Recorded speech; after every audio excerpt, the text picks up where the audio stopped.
All Look at right, that. there we We're live. go. We are live and without music, but we'll survive. I think so. I think There's so. there's too many buttons to push. Oh my gosh.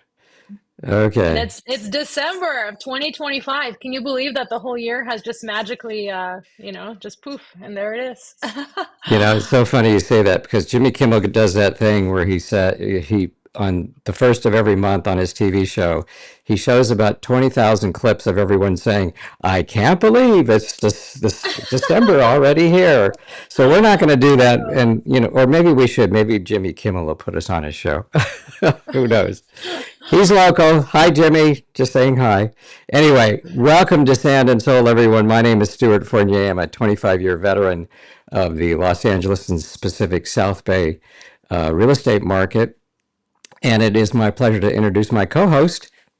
Hello, everyone. It's Anastasia Bonholzer, mortgage broker with AMS Mortgage Services, and I am in the South Bay as well. And I also operate in Texas and Florida. Welcome, everyone. We do this at 11 o'clock every Tuesday. We talk about real estate. We take a subject and we tear it apart.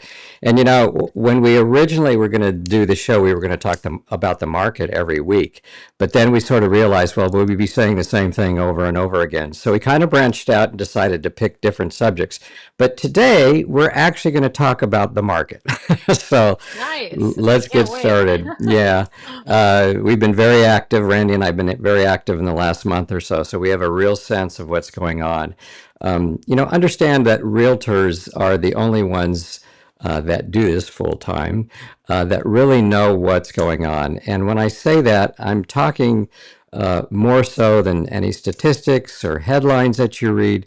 We're the ones in the trenches, basically, that are seeing the wave of what's going on today, not 3 days ago or even a week ago, but today, and that therein lies a big difference. So I wanted to talk about the market today and give you some perspective on where we think it is specific to the South Bay, and give you an idea, especially for you buyers out there. The reality is that there are still a lot of buyers out there, in spite of the fact that we, have seen some price decreases and we have not seen as much buying going on. But at our open houses, they're pretty robust. And one of the things that Randy and I noticed is that because of the new laws that require that you have a signed contract, even if you're going to go out and look for a house with a realtor, what we've noticed is this has caused kind of a surge in open houses, a lot more attendance at open houses. And when you think about it, it makes a lot of sense.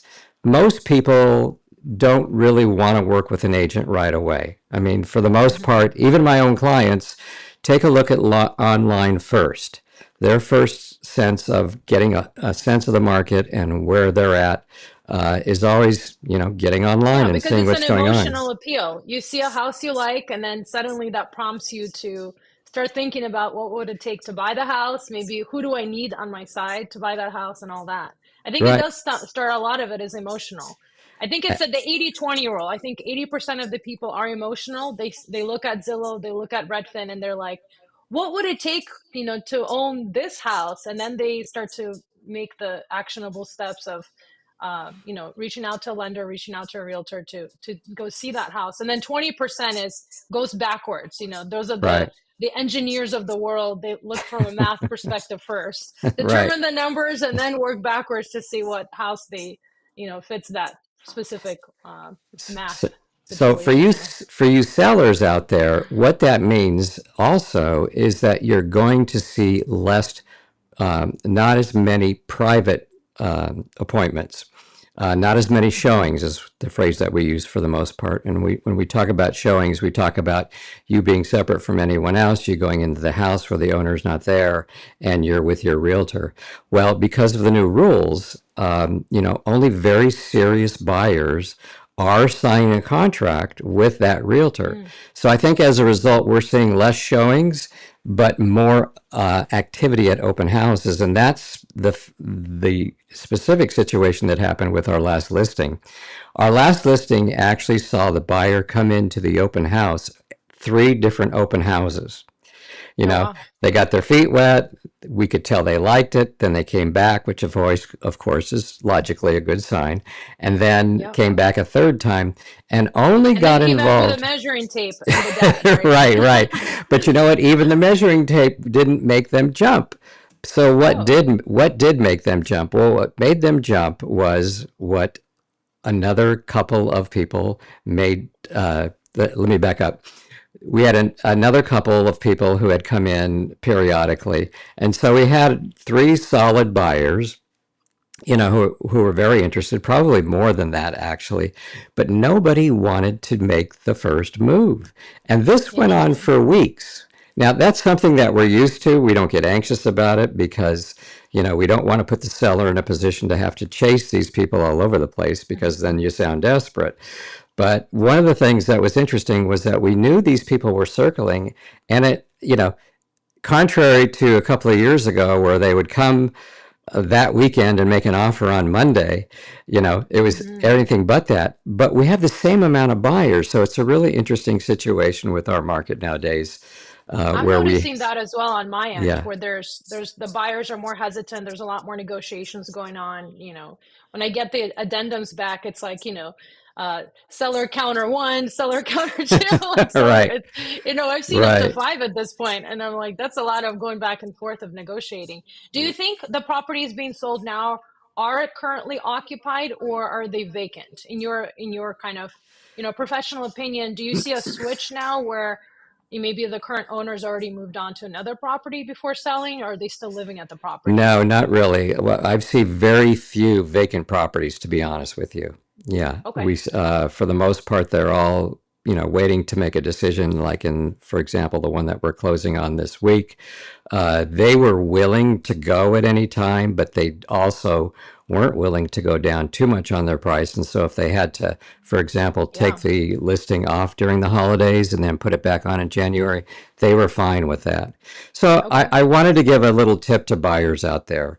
You know, First of all, you do have some competition out there, but here's the interesting thing.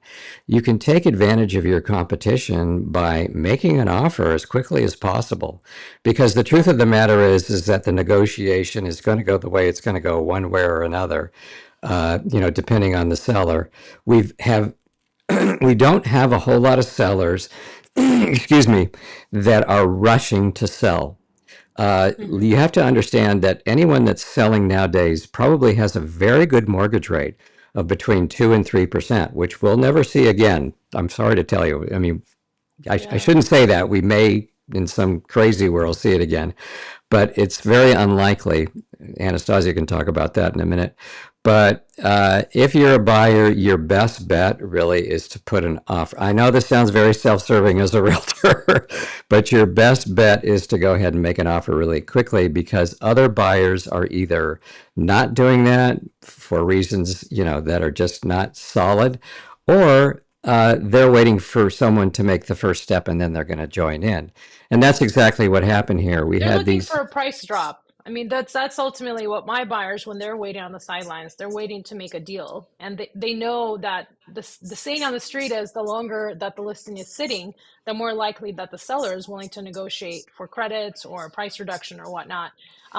Have you heard of the recent thing, though, is a lot more sellers are pulling their homes off market and because they don't want to negotiate with the buyers. Have you seen that at all to be true in the South Bay of listings There's being a lot of, pulled? yeah, what that speaks to is a real controversy within the real estate industry. And I guess as um, a person that's watching our show today, I don't want to get into the details because would take a long time to explain.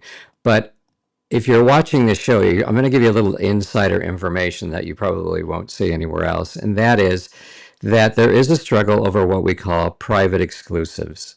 For example, Compass is suing Zillow right now over the policies regarding private exclusives.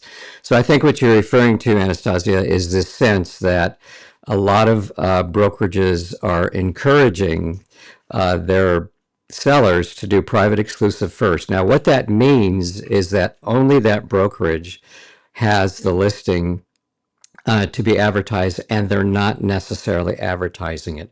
They're only announcing it within their own brokerage. So, with a private exclusive, we are not allowed to market the property in any way, shape, or form. And there are even limitations to how we can announce it and provide it within the brokerage itself. But the general public will not see private exclusive listings on What do Zillow. you think is a percentage of the private exclusives versus the ones generally available to the public, right now? Because I do remember during COVID, it was up to 20% of all properties were sold off market or through private exclusives or, through word of mouth. What do you think that number is today? Has it Well, gone there's up two since then? there's two variables there. Some communities, let's take Beverly Hills for example. Beverly Hills is probably one of the areas that has the most private exclusives because, quite frankly, and I'm really going to get in a lot of trouble for saying this, the agents up there like to put their sellers in a position to feel very special about the fact that they don't have to put their house on the market because they're so well versed and have so many buyers Right. that they don't have to worry about it.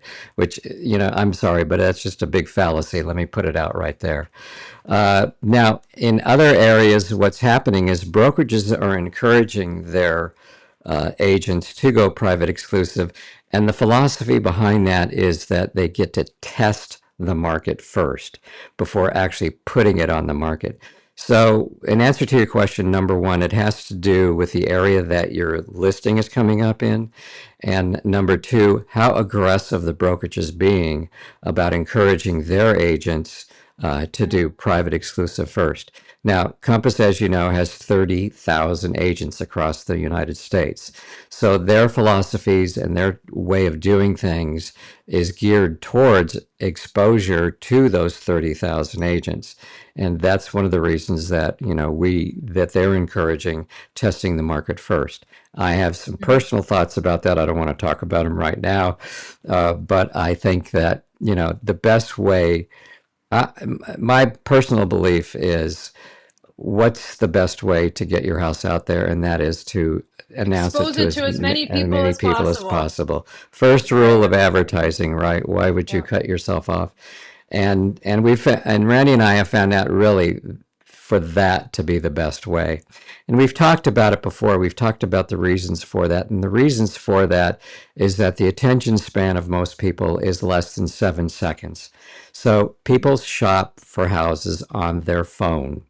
That's where they are looking for the newest and the greatest and the best new listing. So if you're on your phone and you're looking at something and you don't like it, you simply swipe and it's all over. So when we put a house on the market, Randy and I tell all of our sellers, please understand that when we push that button, it explodes across the nation on thousands and thousands of websites. It goes on potentially tens of thousands of cell phones. And so at that moment, we want to have everything ready to be Yeah. as impressionable as Maximize possible. exposure. Yeah, Yeah, for because sure. otherwise that 7 seconds is over. I'm sure it's down to 3 seconds at this point, right? Have you seen the homes now sitting on the market longer with the holiday season? And I know that this is typically, tends to be the slower season just because less movement goes on during Thanksgiving, Christmas, New Year's time. Or have you seen the momentum kick up since the rates have, slowly been inching down in the last 6 months? Right. So what we've said, well, let me answer your question in three ways. First of all, is the question that I invariably get throughout the year is real estate seasonal? And the answer to that is yes, to some degree. It has an overall effect in that during the holidays, a lot of people will pull their house off the market because they don't want to be bothered with open houses and everything during the holidays. And also, most real estate agents say that, tell their sellers if you're on during the holidays, you may look a little desperate. So if you can hang on for a few weeks and put it back on in January, when things, seemingly are fresh for the new year, that might be a good idea. So we do see houses come off the market. Again, that's a seasonal thing. But what we're talking about today is our market, our current market. And what I can tell you again is that there are a lot of buyers out there. And the tip of the day for you buyers is that if you see a house on the market, or if you see a house that's been pulled off the market, it's not a bad time to make an offer, because not as Oh many yeah, for people are sure. out there looking, not as many people are out there are going to compete with you. Now, in our case, for example, we had no activity in terms of offers for over 2 months, and then we had three Mm. people. So we had a multiple offer situation, which is Oh, not interesting. uncommon, right? Yeah. And, our sellers were very happy with the price that they got. They didn't have to come down very much at all.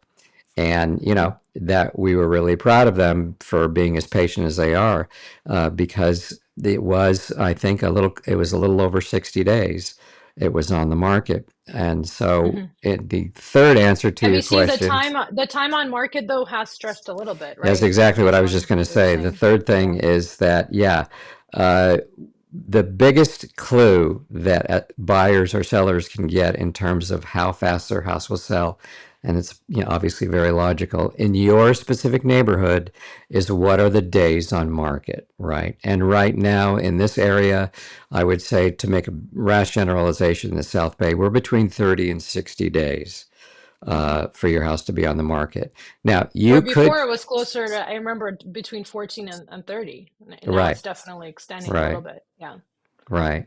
So, in answer to your question, it is seasonal. So, those were the three things I want to talk about today. The market, it's still very viable for those of you that think prices are going to, just tank.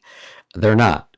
They're just not. And the next, as I said many, many times, Anastasia and I can probably predict within about 6 months out as to what's going to happen, unless there's some obviously Yeah. major catastrophe.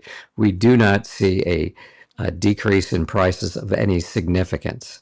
There may be a slight decrease in price. You may be able to shave a little bit off a well marketed and well priced listing, but you're not going to see 5 to 10 to 15%, off Yeah. the listings. What I've Yeah, seen personally in my sphere is a lot more veterans are buying now, and they're looking for multifamily. That's been the trend in the last couple of months. Is you can actually, as a veteran, buy a fourplex, no loan limits, with 100% financing, and use the market rents from the tenants to offset the mortgage and to get you qualify for a higher loan. So that's a huge opportunity out there. 100% financing loan, there's no such thing like it, obviously, that exists except for right. veterans, and it's a good deal. So any veterans out there listening, they should definitely reach out to me, as I'm a certified veteran lending specialist, and we can Well, not walk through the only numbers. that, Anastasia, don't forget to mention what the amounts are, because I know people get intimidated by the area here because of our price structure. But my understanding is that you can get well close to $2 million You even, You can get above that. There are actually no loan limits for VA and right? no FICO limits. So it's a lot of flexibility, and I'm not encouraging anybody to have a low FICO score when they want to buy a home. But reach out to me, and I'm happy to run through the numbers. I did so this morning with a veteran who's relocating from out of state, going to live in the South Bay, and wants to buy a fourplex. And we just ran through the math. He's like, I'm almost there. So it gave him some confidence to buy in the South Bay when he previously thought it wasn't possible. So I think that Terrific. wraps it up for us. I think we're heading into 20 minutes at this point. If you have any questions, we are always here for you. It's Anastasia, your loan queen, your South Bay local mortgage broker. And we're here every Tuesday at 11 a.m. to talk about whatever you'd like to talk about as well. Please feel free to make any comments in the comments section, or let us know what you'd like to hear, or ask any questions about real estate. We'll get into it at nauseum. Nice. All All right. right. Until Tuesday. We'll see you next Tuesday, everyone. Take care.